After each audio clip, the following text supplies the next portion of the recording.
lifestyles, the way people live and stuff Right. like that. And that's what I think the people of Idaho are like. And this has been a learning experience for me, being kind of not politically active, but politically aware. And when you do hear about, you know, Democrats, Republicans, Right, whatever. right. Go down this road, by the way. We're not going there.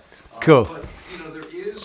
I'm a Democrat. I'm one of the very few in Atlanta, and not the only. I no, there's actually three, I think, 3 or 4, but I just kind of keep it to myself and I don't get politically. Well, I can't even watch the news without I watch cartoons because I mean, you seriously gonna watch that shit and take it for any seriousness at all? Right. Who do we got? Hillary Clinton and Trump. Donald Trump. I mean, so he's a political person because he has a lot of money. He doesn't know any more about politics than I do, and I don't know shit. I learn everything that I know watching South Park. I don't watch the fucking news because it's so irritating.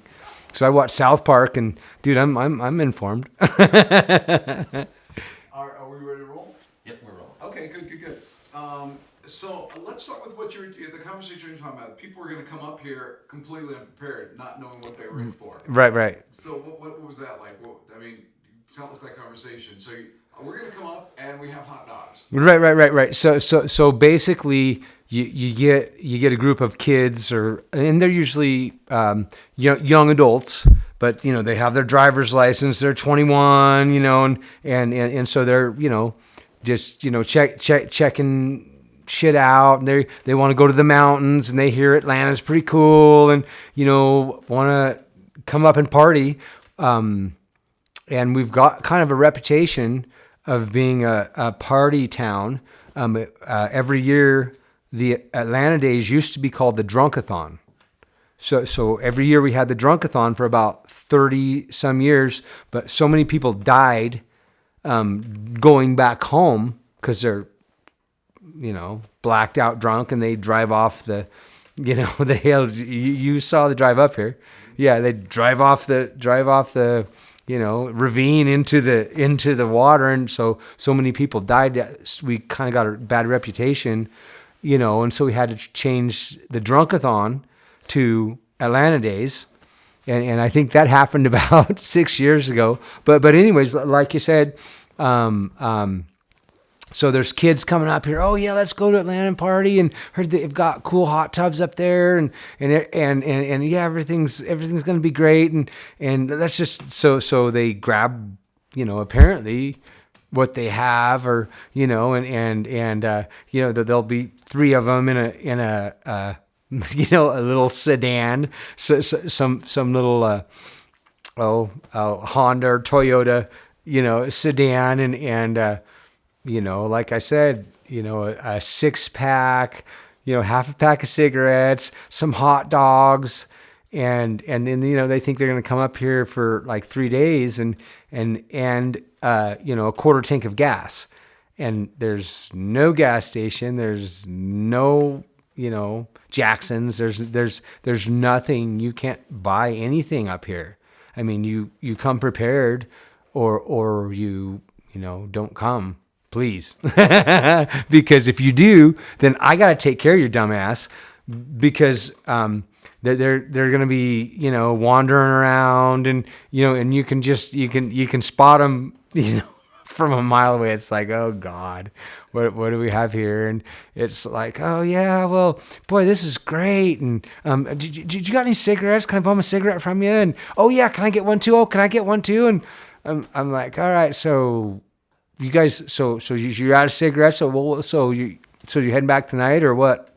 Oh no, we're all camped down by the river. We're gonna be here for 3 or 4 days. And I'm just like, gosh, so cool. Oh right on. That sounds like fun. And so you got food and stuff. Oh yeah, we got a couple packs of hot dogs and some beans, and I'm just like, oh. Shit. I'm like, okay, here we go. And I'm, so it's kind of up here, it's kind of like a standing joke, kind of. So Yeah, no, I, so you brought a half a six pack of beer for 3 people for 3 days, and continue. and no money. So they have so they've maybe got $3 in their wallet. And it's like, oh, okay, well. How many no's can you come up with? You got no gas station, no pizza shop, no restaurant, no Walmart. No, we do have a restaurant, the Beaver Lodge. That's right, Beaver Lodge. The Beaver Lodge. No Walmart, no traffic light, no paved road. For many houses, no indoor plumbing. Right. Some other no's you get. What are some of the other no's? No cops. No cops, and we don't like to really harp on that a lot because we don't really want them here, and they have no reason to be here because we maintain and we are respectable, and nobody's breaking the law up here, and so there's really no need for an outpost. There's some people that want 24/7 police outpost up here. But there's no reason for it. We don't need it. So that's another thing that we don't have up here. However, we do get mail. Okay, so it's being a federal thing, and we're a town. We have to have the roads open all winter long, so we get mail 3 times a week. We get in the summertime we get mail 6 times a week, and the mail guy, bless his heart, John Davidson, bless his heart. If you ask him, he will stop at Walmart and get you some chicken or some pork and give him a little grocery list. He's not too happy about it because he just drove clear up to Atlanta. He starts at 6 a.m, and then he gets home at 5, and he just drives clear up here, delivers the mail, drives clear back. But bless his heart, he kind of takes care of the town, and he'll deliver certain items for a very small fee, so for $5 he'll bring you up cigarettes. So every stop he makes, okay, stop at the cigarette store, stop at the liquor store, stop at Walmart. So there's $5, $10, $15, but he'll do it after he's worked an exhausting day, and he's got to get up at 4 a.m. tomorrow. And so he does it when he gets to town, picks up all your stuff. And so without him, we would be, it would be much, much harder. And it's hard enough as it is because, you really have to have, your shit together. And as far as beer and cigarettes and food, because, there's a little bit at the Beaver Lodge, and Russ doesn't charge a whole bunch extra. I mean, it's $7 for a pack of cigarettes, so a couple extra bucks to bring them up here, and I do pay a little bit more than I like to for beer up here. So I do try to have my own beer and my own liquor, because he does run me a tab. So I have a monthly tab, and it gets up there. How high has the tab gone to? My record is $426, and that's nothing compared to, there's been $1,500 tabs and whatnot like that, and so long as you pay him, dude, my credit is good. I pay my tab every month. I take care of my bartender. I pay my tab. Because if I don't have beer or cigarettes, I'm sunk. I'm screwed. Or a quart of milk. He doesn't have milk. He doesn't have milk. No, he doesn't have milk. So you saying it gets tough up here? Can you elaborate on the it gets tough on here part? shit, if you don't have a 4-wheel drive, come wintertime. So what is today is October 14th, 15th. Yeah. So any day now, it could start snowing. And 2 years ago, I was going out to cut a cord of wood, and it was just like this. And I stopped at the bar to have a beer, and it started snowing. And I'm like, oh, look at the snow. It's so pretty. And it didn't stop snowing for 3 days. So I didn't get my cord of wood that I really needed. And there was 3 foot of snow on the ground. It snowed for 3 days straight. And the roads aren't graded because that much snow, they have to, we have to get our shit together. And the highway district, they do a great job of, plowing all the roads. They plow them all up here, but they don't plow like your personal space. You like the little circle there, my little circle. They don't plow that. They just plow the roads, and it takes them, they're snowed in too. I mean, when the snow's coming down, they have to wait till the snow stops because there's no sense in plowing until it stops. Excuse me. If somebody's thinking about moving up here full time, year-round, They're crazy. 365, Crazy. Don't do it. Don't do it. you're thinking about moving, can you say that in one second? Because I'm not on camera. Right. You're thinking about moving up here all year round. So if you could start the sentence, because I'm not on camera. So you're saying crazy, but yeah. Crazy. Don't do it. As beautiful as it is, and a friend of my ex, my friend, she says it's like God's cathedral up here. It couldn't be more beautiful. It couldn't. We're in the heart of the Sawtooth Wilderness area. The very heart of it. And it really couldn't be a whole lot more beautiful. And she says, you're in God's cathedral. And I'm like, I know, I know. And I appreciate it. I'm grateful, and I soak it in. I'm a nature lover. And so that's where I get my, my connection with any kind of God or higher power or love is from nature. And so I'm just bathing in, awesomeness, me, myself personally. And so that's pretty cool. But, for another person, coming up here that wants to move up here and live here, you better be tough. I'm a city boy, and I come up here on and off for, I've been coming up here for 23 years and learned how to work a chainsaw. I'd never even seen one before I came up here.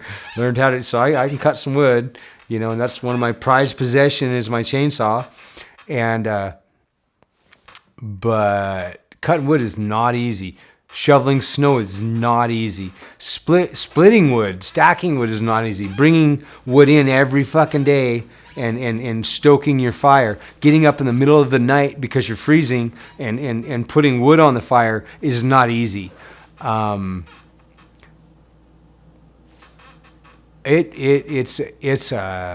Nothing's about it's easy come wintertime. Summer's great. Oh yay, it's summer. I'm a summertime guy. I love the sun, and I'm a summertime guy. So come winter, I don't snowmobile. I'm horrified of snowmobiles. I got on one time and I'm like, I don't like it. It wasn't fun for me. I don't get it. It's like you feel like you're gonna, get hurt real bad any second. It's just all over the place. So I'm not into any real winter sports. And so, being up here in the winter, unless you're, there are, I don't know about the majority, but yeah, probably the majority of the people up here are just waiting for the snow, counting the days till the snow falls. And they got $12,000 I mean, the baddest snowmobiles you've ever seen, and they're some of the best riders up here. They're just hot rods, and they live for it. You know, Let me just stop for a second. That chair is squeaking, it right? sure I'm as just noticing fuck that. is. Is that just happened? Yeah, it just No. happened in the last. Let's try Is- maybe. Yeah, it just started to squeak. It's weird. Or maybe look. It always- You're getting animated, and that's good. That's good. No, it always squeaks. I heard it from the minute it started, but I didn't. It I wasn't didn't- doing it like that. I didn't notice it. I didn't know if it was. And my ear sucks. And I It was. heard It was actually irritating me, but I didn't know if it That was. one better? Yeah, it doesn't squeak. Tell me where Zach here. Lift up for a sec. Twist it in the other direction. Yep, and then scoot it that way a little bit. Yep. There. Cool. So, All right, let's see if this one's a little. but you made the decision though to lock yourself off from the rest of the world. December to March, there's no getting in and out of here, pretty much. They have to keep the road plowed for the mail truck. Okay, so you can get in and out, but it's not easy. You pretty much need a four-wheel. Well, you don't need a four-wheel drive. You need a Subaru or an all-wheel drive, or you need a nice car. You can't bring a piece of crap up here, and expect to not get stuck or have serious problems. But it's a one-lane road. It's a one-lane road. Oh, yeah, Yeah, it's we're horrifying. terrified driving up here. Yeah, All it is horrifying. It rained the other day. That's all it did. It just rained. Yeah, okay? when it- And we when are it decides- terrified. yeah. One-lane road, mud, rain, and a little bit of gravel, and we're terrified. What happens when it's snow and it's ice and Just like that. It's 10 times worse. 10 times worse. I've actually driven out of here in a blizzard where it's pretty much a whiteout. I mean, the snow is coming down so heavy you can't see anything, and my windshield wipers didn't work, and so I had my head out the window, and I'm just getting plowed in the face with all this snow, and I'm like, well, this isn't the smartest thing I've done this week. And I'm like, well, I do what I do. I really wanted to get to Boise, and I'm like, all right, it's gonna end anytime. And it just got worse and worse, and so pretty soon I couldn't even see the road, because the snow had fallen so heavy and so fast. I couldn't even, besides the fact I didn't have windshield wipers, I couldn't see the road even if I did. You couldn't, because there was no one going in front of me, and I couldn't, so I'm going slow, and I'm like, oh boy, here we go, and so it's really, really, on top of being hard, it's really dangerous. There's all kinds of dangers, Driving along, those cliffs. You can go Yeah, down. yeah. You can't see in front of you. The snow's coming down. You can't see your head out the window. No way. Yeah. Why didn't you fall down a cliff? What happened? Apparently, 9 people have died this year. So 9 people have died, either coming up here or being up here or whatever. So 9 people this year have died in Atlanta, or on the way to Atlanta, or going back from Atlanta, or in the area. 9 people. Okay. And that's kind of a lot if you consider that there's only 30. 30 or 40 people that actually live here. That's a lot of people. Yeah. A lot of people. 30 people live here. Yeah. 9 people drive trying to get out of here. Died trying to get out of here. Is that Yeah. pretty much it? Yeah. Can Yeah, you yeah, see yeah. that kind of So Well, speaking of that, so you don't snowmobile. I don't know if you ski much. Okay. Nope. So what then? How do you keep yourself from blowing your own brains out between December and March, when you really can't get out of here? Without risking life and limb to do it. You just Right. talked about how you all died. Right, right. So what do you do? What is the upside, and what do you do to keep from going crazy? first off, there's so much daily life is that there's so much to it. Okay, so you got to bring wood in. You got to, most people will leave their wood in rounds and then split it So you got to split your wood during the winter. A lot of people split it and have it all split, but it gives you something to do, basically. So there's something to do. So you split your wood, you bring it in, you keep your fire going. So you got to tend to your fire all day and all night. So keeping the fire going is paramount. At times it'll be below zero up here, and if your fire goes out, it's not like you can't start it, but it's gets real cold, real cold, and so just dealing with nature, and shoveling. Sometimes it snows every other day or every day an inch or two, and so you got to keep your paths shoveled out, and so you've got a path to the road, you've got a path to your wood pile, you've got a path to the garbage can, you've got all these paths that you have to keep clear, and so just the daily living. And a lot of people do not have running water, and so they have to have a path to the standpipe where they get their buckets of water and bring them into the house and heat them up on the wood stove, and so I've got it, staying here at Tina's house, my ex's. She's she has indoor plumbing, and so I'm pretty fortunate in that sense. I've lived in a shack up here that did not have indoor plumbing, and I had to use the outhouse. So when I wake up in the morning and it's 15 degrees below zero, I have to get up,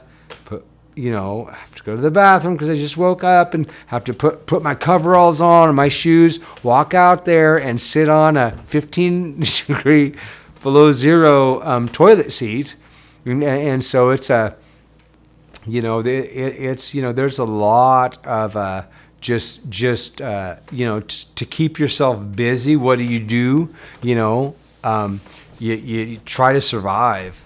A lot of it's just survival. And if you're not native to this environment or this lifestyle, which I'm not, it's just like, you've got to be kidding me. This is hard as hell. Just waking up in the morning, being freezing cold and not wanting to get out of bed because you're so cold.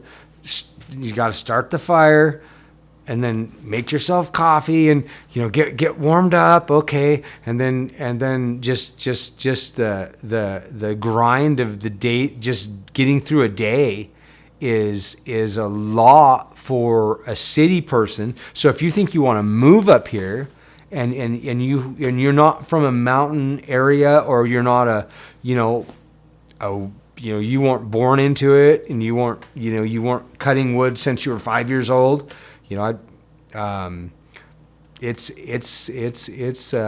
will definitely put you back on your heels. It'll make you it's like, wow, do I really want to be up here? Because that's why so many people don't stay up here for the winter. They're up here for the summer, and then they jam. Yeah. So the population, cuts in half during the winter, and then there's a few people that stay up here during the winter, and about 30 people. And so what you described, that's tough enough for a guy to do. Right. Where you're cutting the wood, you're having. I'm trying to imagine in my head how high a day's worth of firewood has to be to keep this house warm every day. I cannot imagine how high that is.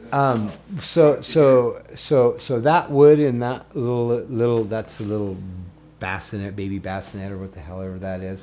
Mm-hmm. So that much wood would get you through about half a day during the winter. But this time of year, that's like 2 or 3 days worth of wood. Okay. But during the winter, so during the winter, that whole wall is stacked with wood. So I stack the entire wall with wood, and then that'll get me through maybe a week. If I've got the entire wall stacked with wood, and I like to do that so I don't have to do it every day. Get some get some wood in, so you don't have to, every single day. So the shoveling the snow, the stacking the wood, the making the coffee, it's just staying alive. So that's tough enough for a guy. How many women of the 30 women who live here in Atlanta are doing that year round as well, that you're aware of? And is that why you're saying- There is, let's see, 1, 2, 3. Not a lot, and it's a really tough. I honestly, I'm really empathetic towards the women that do survive up here, and I do give them a break, because they have to use every, wily maneuver they've got to, get a man to, and especially in their elder years, they're single, they're older, they've, don't have a lot to barter with, and they're trying to survive up here, and it's just like, wow. I mean, there's some tough women up here. There's a couple in particular, and a couple that should just leave, because they're basically such a burden on the community. Oh, wow. Because we have to take care of them. They can't take care of themselves, so they can't afford to buy wood. They can't split it. They can't cut it. They can't bring it in. They're too weak. So they shouldn't be here, and it really truly is a burden on the community, and which is a sad thing to say, but it's true. And just like you come up here, and think you're gonna, oh shit, this is a great place, and I want to live up here. Of course you do. It's beautiful. However, do you like to work? Because you're going to do a lot of it on a real regular basis. On almost a daily basis, you're going to be working your fucking ass off. Cutting wood, splitting wood, helping the people, the older people who need help. And that's, that's your job. I mean, you don't just come up here and just to take care of yourself and just be, I don't have to worry about anybody but me. Actually, you do, because if you're capable and physically capable, then you have responsibilities to the other people in the community that are older and not so physically capable, and maybe they can't actually pay you full price or anything, and they've been living up here their whole lives, and so they're kind of they're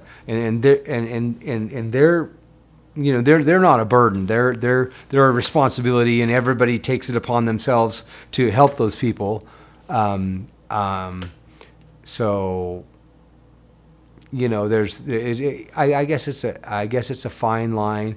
I mean, if you're just up here, and you're a woman, and you expect a free ride because you've gotten one your entire life, being due to the fact that you are a woman. Oh, look at me, I'm a woman, I'm hot, I get everything for free. Well, okay, now you're 65, you have no talents, no skills, or maybe limited talents and limited skills, but you're not so hot, and you don't have a whole line of guys waiting to take you out and do whatever you need to have done. And so you're kind of in a spot, and you don't want to be in a real rough living environment, when all your goods done been sold. What can you identify, say, one or two women that are up here that are a little bit younger that might be tough enough? I don't know about the bartering thing. I don't know if they're bartering anything. But are there a couple of younger women, like we met, what's her name, married to Leonard, or she's dating Leonard, the one who's been here forever? Sherry. Jerry. So Jerry? Jerry, yeah, Jerry's Jerry an example of Perkins. somebody that you're talking about. Leonard's up there in years. Yeah. Jerry's up there in years. Yeah, and, yeah, you know, yes. so I could see how the town kind of rallies around to try. Oh, absolutely. And that has got to be some climb to get to that Absolutely, and they're awesome, and they've been here forever and well respected, and anything they need, and it's not. I mean, they can take care of themselves. They don't need charity or handouts. They take care of themselves, and they pay for what they need and what they get, and so they're not a charity case in that sense, and so they're in a different category. And to name anybody, I wouldn't want to embarrass anyone, so I wouldn't do that. Well, all right. How do I do this? Because we would like to know. We want to interview a young woman, and have you ever been in a situation where the guy and the girl come up here during the worst of winter? They think they're going to make it through. The guy obviously is, and she's counting on him to pull them through. He can't do it because he's not trained like the rest of you are who live up here full time. Right. No, they figured out real quick. People do not like to suffer. Yeah, people do not like to suffer, and there's not a whole lot of people up here like me that will take you in and take care of you.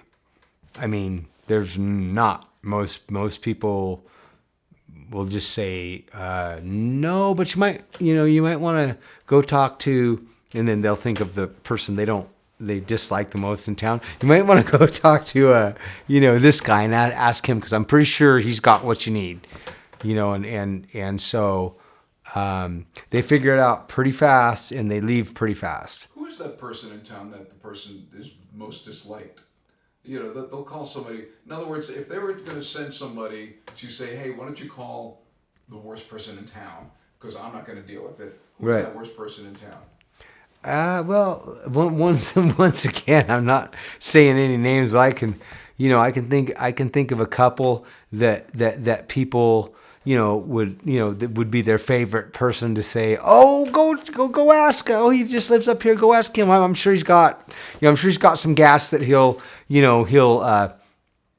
give you, and then you're going to send him up some money because you're stuck up here with no gas and you need free gas, but you promise that you're going to send up a check or some money to pay for the gas. So go talk to him, or I know who I know where I send them.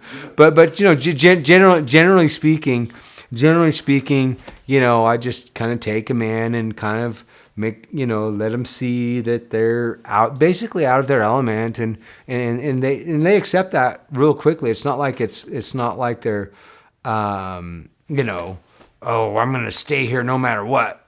Well, no, it's cool up here. However, we don't have any cigarettes, beer, food, gas, a place to stay.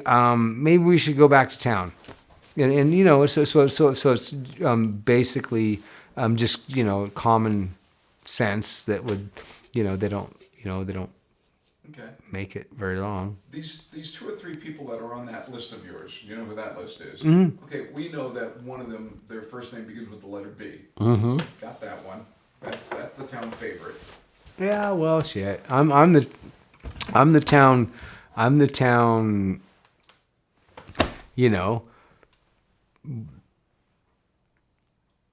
Crazy. I mean, and so that's so everybody has their, and so deserving or not.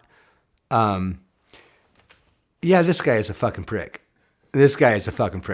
And he does go out of his way to cause grief intentionally for no reason other than apparently he's bored. And so he does have a very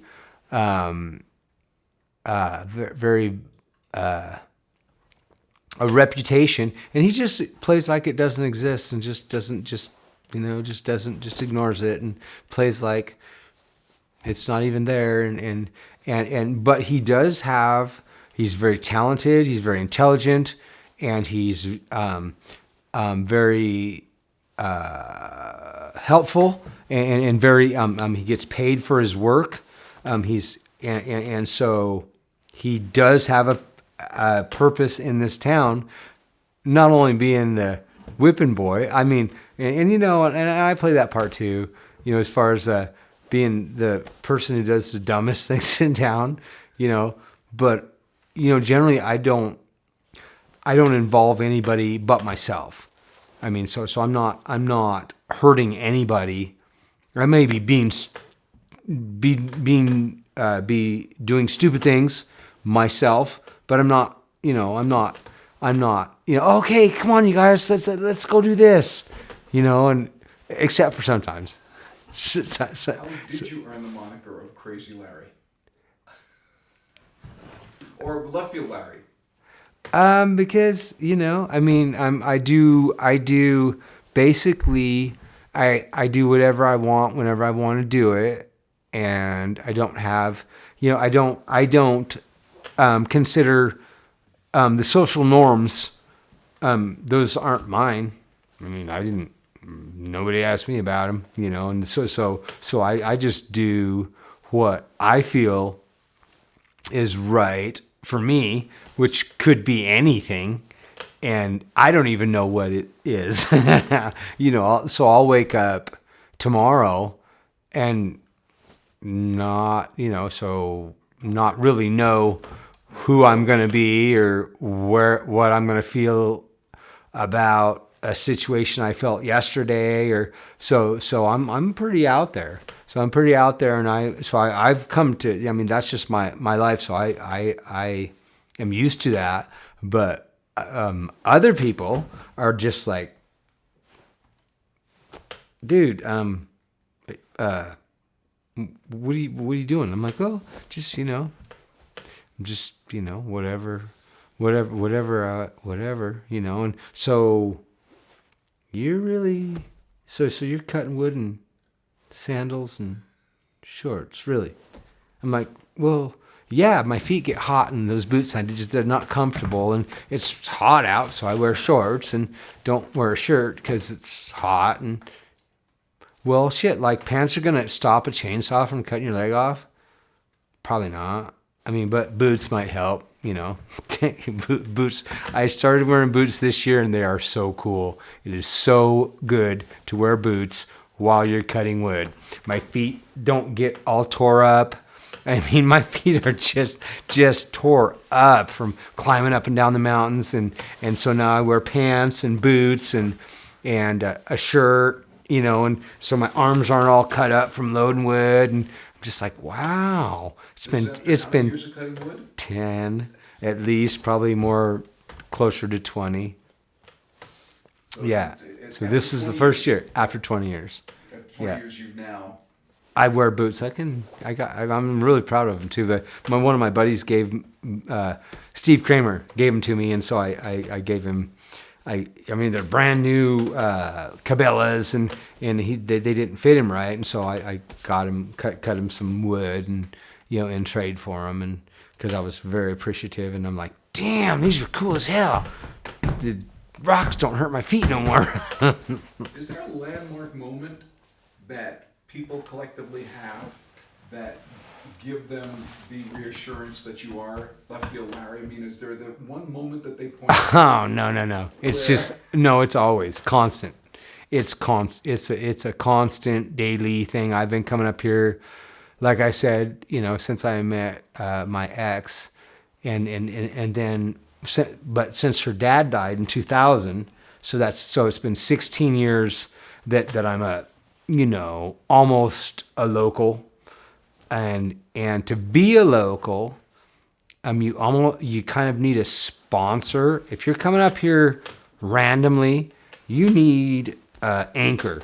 You need a sponsor or an anchor, or somebody, that's responsible for you, and they're responsible pretty much for everything you do. When you come up here, if you're not rich. And okay, I'm here. I am. I got all this money. I bought this house. This is mine. This is my, So I'm somebody. I'm nobody. I'm just a, drifter, whatever. However, I'm very important to, very important, citizen of the community. So my ex, Tina Seiko, her father, Richard Seiko, who lived on this property for 30 or 40 years, was one of the best loved, I can't say best loved, but everybody loved Richard. I mean, Richard Seiko, he'd have poker parties and just, he was the nicest guy. And I've never heard a bad thing said about him. He was the nicest guy. And so that was my ex's dad. And he lived up here, and he had 5 girls, and Tina was one of them, my ex. So I have, so she in that sense, she would be my, my sponsor, or you better have somebody covering your ass if you can't do it yourself. If you don't got money and you're not retired, or you don't have money to buy and build, you better have somebody, you better have a sponsor. That's what I call it. Nobody else does, but that's how I see it, is you better have a sponsor, somebody who's got your ass, you're covered. I can stay here. This is so it's, and I've been around so long now that it's just, I'm Tina's, I don't want to say bitch, but I do what I got to do to pay my fucking rent, and I don't feel bad about it at all, dude. So I got to wash the windows to live up here, and people make fun of me. I'm like, fuck you, dude. I get to live up here to wash and keep this place clean, and dude, fuck you. I got it fucking made. I got it made. So I got to work my ass off sometimes, and I got to do household chores.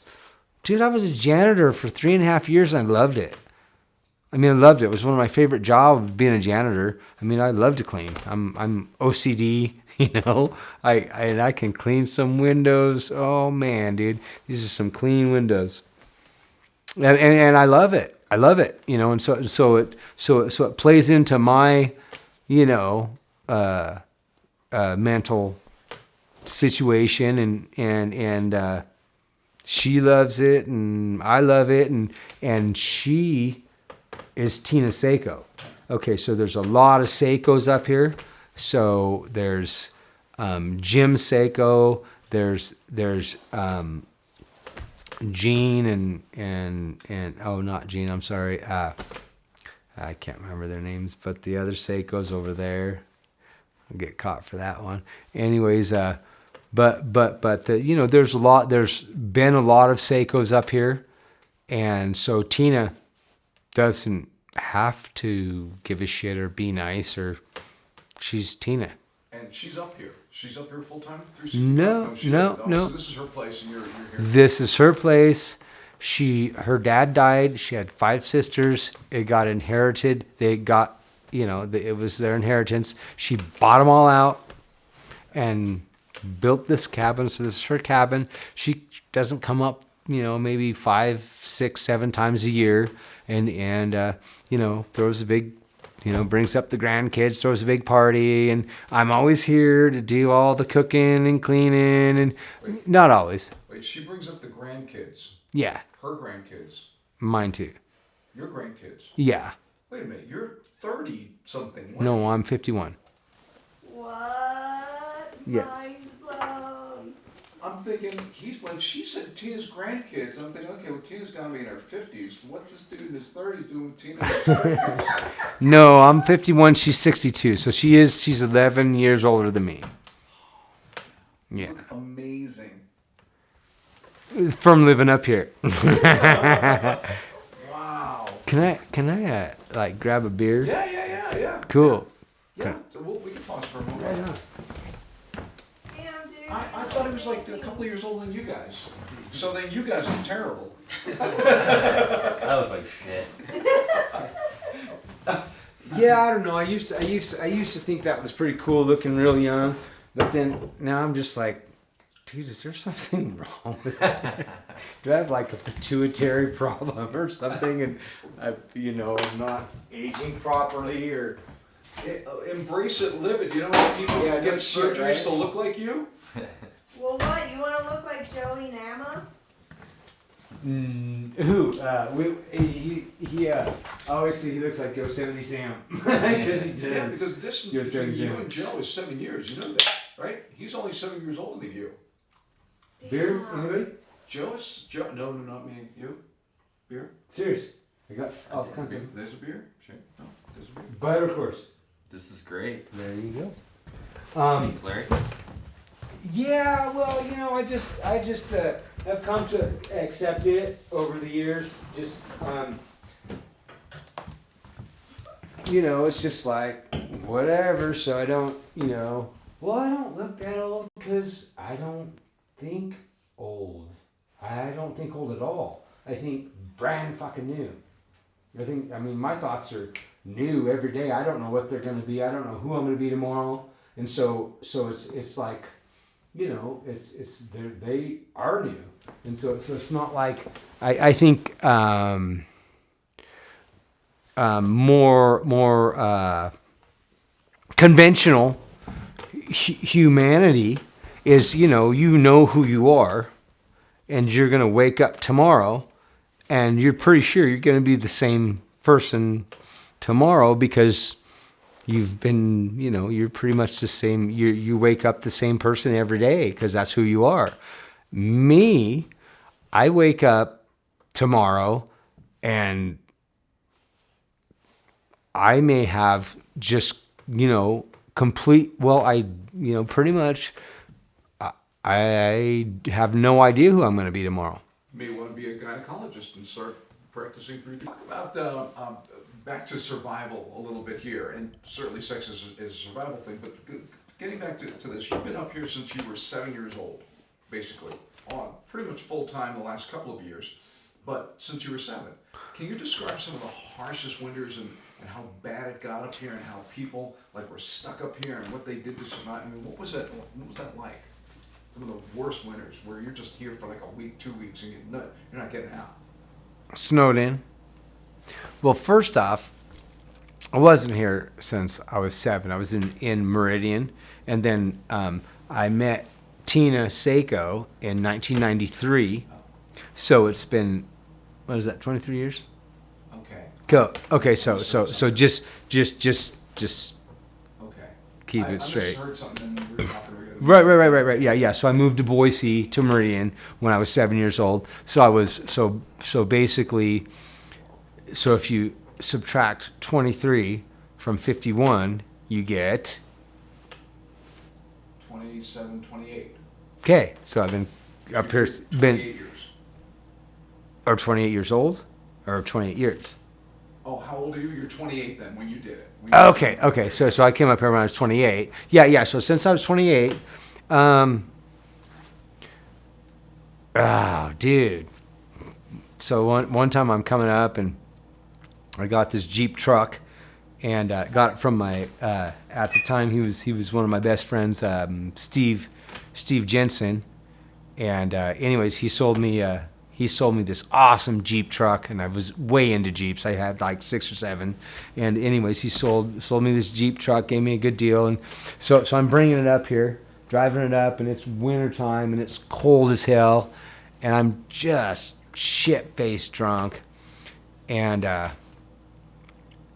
I'm kind of going too fast, and when I think back on it, I think I forgot to put it in 4th gear, and I'm just fucking railing up here, and it's all snowy and shit, and I probably forgot for a minute. Oh shit, I forgot to put it in 4th. Anyways, so I jumped the timing chain, and it stalled. It's just stopped. I mean, the timing chain I mean, I was just driving the hell out of it, and so the timing chain skipped a gear and it stopped, and you cannot, without taking the front part of the engine apart, there's nothing you can do. And so the sun was just going down, and I'm like, God damn it! And so I'm trying to get it to start, and it backfires, and so now I've got flames coming out of my carburetor, and I'm like, son of a bitch! I was on my last beer, so I poured my beer into the carburetor, and that didn't make it. There's still flames. I'm like, son of a bitch, I just wasted my last beer. Like, fuck this. And so I grabbed some bunch of snow and just packed it on top of just packed it in the carburetor. And so it stopped burning, and I'm like, oh, fuck, son of a bitch. And, so I tried to figure something out, and I'm like, I'm too drunk, and there's nothing to figure out. It ain't starting. Ain't nothing I can do to start it. So the sun was just going down, so it was about 6 o'clock. At the point I was in, I think it's called it's some canyon, not Brown's Canyon, but some canyon. I don't remember names of any of the landmarks up here. Everybody else does, but I don't seem to. Anyways, so the sun's just going down. I just wasted my last beer. Got both of my dogs with me. It gets to 16 degrees below zero that night, and not a single car drives by me. And so we are there till 2 o'clock the next afternoon, but 16 degrees below zero. And, I can't start the truck to start up the heater. I got my clothes, because I was bringing my clothes up, and I had my 2 dogs. So I got the clothes all over me, and the one dog on top of me, but she didn't, she kept trying to wiggle off. I'm like, bitch, get back up here. I'm fucking cold. And, I had sweaters on top of her and all my clothes. And my other dog, my Chaz, he's my dog. And he's just like, fuck you. And just, curled up in the corner. Cold did not mind him. Yeah, cold. He didn't mind the cold at all. And so, anyways, yeah, that was pretty soon. It was like, I started to sober up, probably, I don't know, 10 or midnight or something. And then I'm like, damn, I'm pretty fucking cold, and that's okay. That's cool. Not bad to be cold. And then about maybe 2 or 4 in the morning, I'm like, wow, I've been cold for a long time. I'm actually shaking. I'm so cold. I mean, even with the dog on top of me, I'm actually shaking, and this is the best I can do. And this sucks. I mean, I wonder if it's going to get worse or something, because it's kind of not very cool right now, but it really didn't. I was just kind of semi-shaking. I've been hypothermic before, and I know what that is.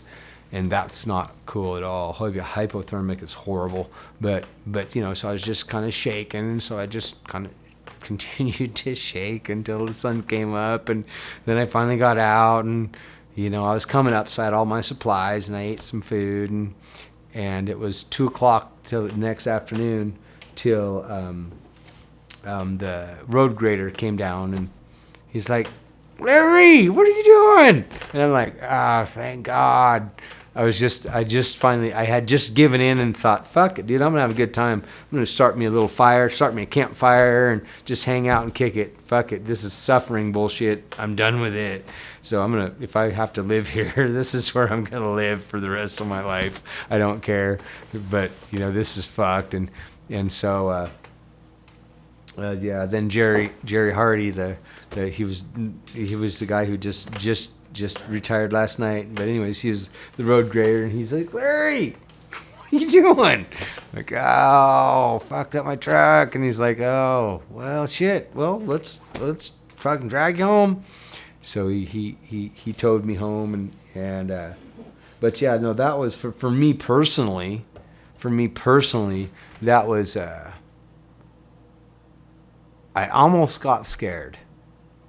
I've almost got scared for a minute, like, am I going to die?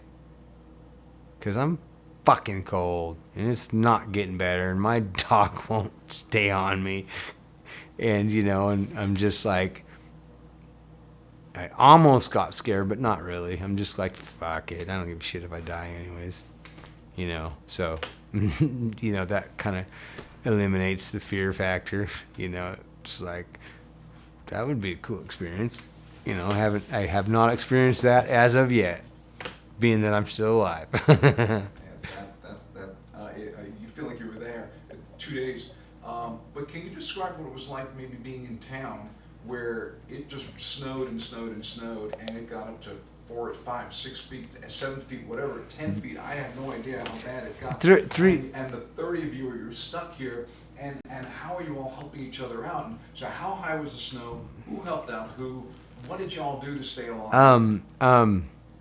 Oh, you're asking the wrong person. There are people here that have been here for 30, 40, 50 years, and but my experience is they have to grade the roads, so it doesn't matter how deep the snow gets, and all you got to do is get your little path to the road, and then you walk to the bar.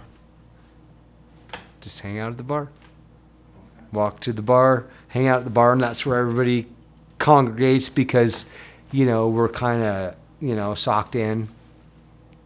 And so everybody just kind of, so the bar is kind of a informational hub, and plus you can drink and get some food, and he makes a hell of a hamburger. Yeah. Russ Beaver makes a hell of a hamburger. He does. Yeah. Yeah, it was good. What did you think of it? Pretty good. We're gonna have dinner there in about 5 minutes. Nice. Last question is what? Well, Do I want you to hear this burning a man story.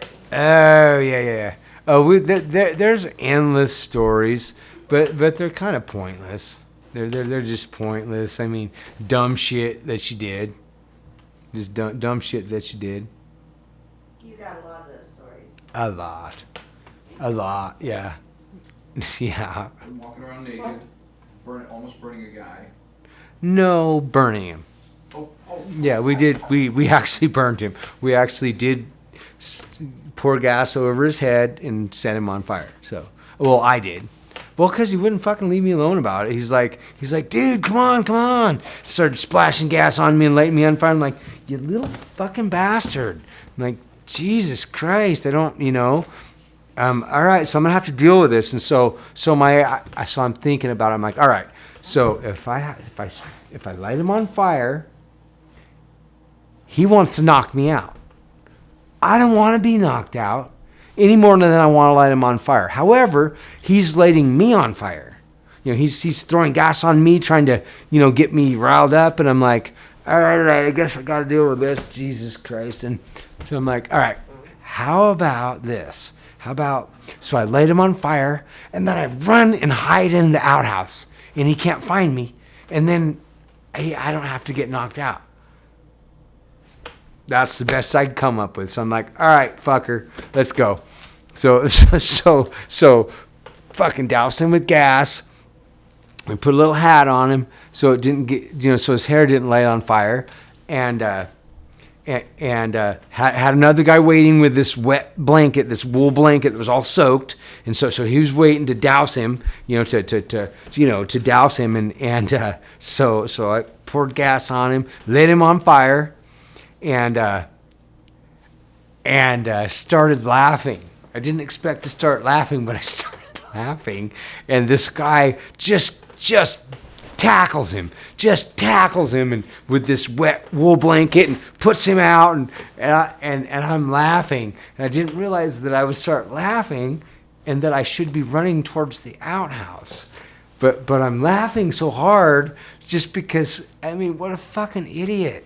I'm just like, I just couldn't, and it was funny. It was very, very funny that this guy wanted to be put on fire, and I put him on fire, and now he's on fire, and that's funny. Dude, if you really want to be put on fire, and you kind of almost force somebody to light you on fire, that's funny. I mean, you got to see it. It's funny. So I'm laughing and laughing and laughing. I'm like, oh shit, I gotta run to the outhouse. So I'm like, oh, okay. So I'm running to the outhouse, and I'm still laughing and I'm trying to get to the outhouse, and right as I turn the corner, here he comes, and he's a tough little fucking bastard. He's born and raised up here, and he's like a little pit bull. I mean, strong as. We used to go down to the bar, me and him, and pick out, and he was like maybe 6 inches shorter than me. He's not a very tall guy, but just a pit bull. Pick out the biggest guy in the bar when we didn't have money. Hey, dude, you buy us a couple drinks if he can beat you arm wrestling? You serious? And we're like, well, how about you buy us 4 drinks if he beats you arm wrestling? She's like, and boom, every time. I don't think I've ever seen him lose arm wrestling. So we're like, yeah, just kidding. So I'm booking it out to the outhouse, and right as I'm turning the corner, he clips my shoulder and flips me around, and I'm still laughing. I cannot stop laughing because it was so funny. And I'm like, oh, dude, fucking, he's right on me. So it's like, get in the outhouse, and I'm curled up in the fetal position, still laughing. I can't stop laughing. It was just too funny. And so I'm like this, and he's just wailing on me, and I can't stop laughing. And I'm laughing even harder because I'm in the corner in like the fetal position. He can't get to me. He's just wailing on me. I'm drunk as hell. He's drunk as hell, and I can't. So now I start laughing harder, and then that pisses him off. He's like, "Oh, you fucker!" And he just gets pissed off and leaves, and I'm just like trying to get my composure, and I'm like, "Oh, dude, that was really fucked." So what do you think? How'd it work out for you? Because you got lit on fire, and you got to try to knock me out, but you didn't, so we're good, right? And then I look at his ear, and the gas went down his ear, and it was so blistered, right? And I was looking at, I'm like, oh my God, dude. And right as I was watching it, the skin just slid off of his ear. I'm like, oh, fuck. I'm like, dude. He's like, oh, that's all right. He says, don't worry about it. It doesn't hurt that bad. It doesn't hurt that bad. I still get to knock you out. I'm like, no, you don't. I mean, you tried to knock me out, but you couldn't. I mean, because you didn't. But you had your chance. You didn't. So you don't get to knock me out. I mean, that's a done deal. And so a couple of the heavy hitters in town were up here partying with us, and due to the fact that he had such a horrible wound, they're like, well, I don't know. What do you think?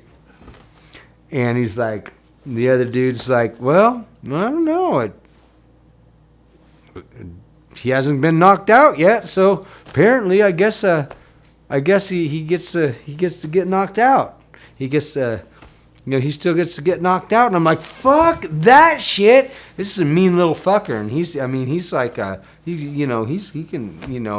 little fucker. So I'm trying to get out the back door, and I got my buddy like 6'4", tattooed head to toe, and so he bear hugs me, and I'm like, you motherfucker, and it's right there, and I'm trying to get away, and so my little buddy, he fucking just lays into me and hits me on the cheek, and just about drops me. And I should have gone down and faked it, but I start laughing again because he missed.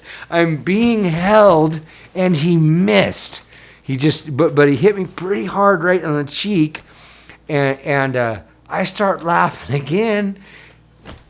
Damn, I shouldn't laugh so much. Yeah. Shit's not that funny, I guess. I don't even know where to begin, why it even happened, but let me get to the last one. I'm sorry, 2. And these are the 2 questions. One, we didn't really interview a lot of women. You raised an interesting, we spoke to a lot of guys, And of course, okay, There isn't any women. Who's the women who are up here full time, 365 a year? Who would be the toughest of them? I mean, Shelley doesn't count because she got the husband. Right. And Well, who's that? Is the that's- forest lady, the one who works with the Forest Service? Is there a tough woman up here? yeah. There's a tough woman up here, and I like to refrain from using names, but Sandy Nye she's about one of the toughest women I've ever met in my life, and she lives alone up there right now, and she was married and they built this great big huge, way too big house, and so she has this giant 2-story house that she lives in alone, and she's one of the toughest ladies you'll ever meet. And I don't know, she's probably in her early 60s. And she survives alone up here. She survives alone up here, and she is and as far as surviving alone, she's the only one who does it successfully, and you couldn't stop her. There's no stopping her. I mean, this is where she lives. She's going to continue living here. She's going to live here most probably until she dies, that because that's what she wants. And there's, man or no man, help or no help, that is one tough lady. And I've got just for that reason, she's a sweetheart. She's a sweetheart. But she's got to play the game. She plays the game, and she is one tough cookie. One tough cookie. Because again, it's the chopping the wood, it's the snowing, it's the shoveling the snow, it's Right. It's Right. buying $5,000 worth of groceries. Exactly. Sure. All of that. Yeah, all of that, but she, I mean, if you're chopping wood for her, boy, you're gonna get lunch and dinner and beer and everything she's got, and she can cook, and she can throw down a meal like you haven't had for a while, and so that's it's worth it. It's worth it just to. The experience is it's in an odd sense, it's a gratifying experience. Okay. To live in Atlanta, here's life in Atlanta in one sentence. You spend 6 months living in winter, 6 months getting ready for winter. Yep, I've heard that. Yeah. Yep, and that's and so the people who wait till this week or last week to order their wood, it's like, well, it's a lot easier. This year I started my first cord wood I cut was in April, and then I blew my truck up, and I'm like, damn it, and so things kind of went every which way but loose for me this summer, and I've had a great time. Now I got a new truck. I got a new saw, brand new saw, $650 saw, that just eats the wood up. So I'm pretty stoked. My dad bought me the truck. I'm like, Dad, dude, kind of screwed here. He's like, well, don't you already have a couple broken vehicles up there? I'm like, well, that's not the point. Yes, I do. And he's like, well, okay, well, I'll do this for you, but if you don't pay me back, I'm never doing it again. And I'm like, deal. And so a buddy of mine sold me a awesome 4-wheel drive truck. For real cheap, and I've had to do a lot of work on it, just because it had been sitting around for a while. But it's they couldn't asked for a better truck for cheap, and my dad bought it, so I got to pay my dad back, and I got to do this, and I got to do that, and I got to pay this person back. But that's, I spend a lot of my time, repairing, damage done, just because, there's, a lot of shit goes to hell. I burned a truck to the ground last year. And I've never seen it burnt until the windshield exploded. I've never seen that. It burnt to the ground. And I'm just like, bummer, dude. I was really starting to like this truck, and I only had it for 2 weeks and hadn't paid for it yet. And I'm just like, this really sucks. I find it interesting that there's 4 of us here who could tell you that we've never had a car catch on fire, and you've had 2. Oh, no, I've had probably more than that. Yeah. Yeah, no, definitely. Anybody else? No. No? Larry, you're incredible. I think we're good. Is there anything you think I'm missing? You guys? I'm gonna need a day to process what we talked about. Yeah, Right on. That was great. That was Okay. really, really You good. guys, thank you. Thanks for Yeah. thanks for stopping by.